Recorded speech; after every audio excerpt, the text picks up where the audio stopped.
Hello guys, today in this video I'm going to show you how to disable or turn off threading searching on Windows 10 PC or laptop.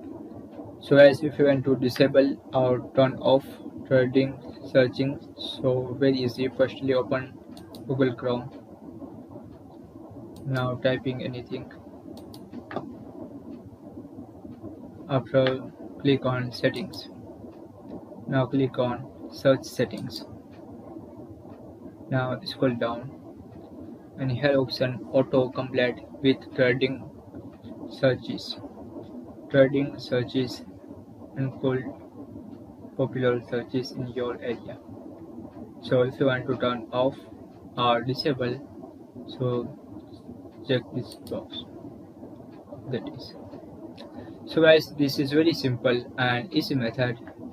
If you want to disable or turn off threading searches on Google Chrome browser.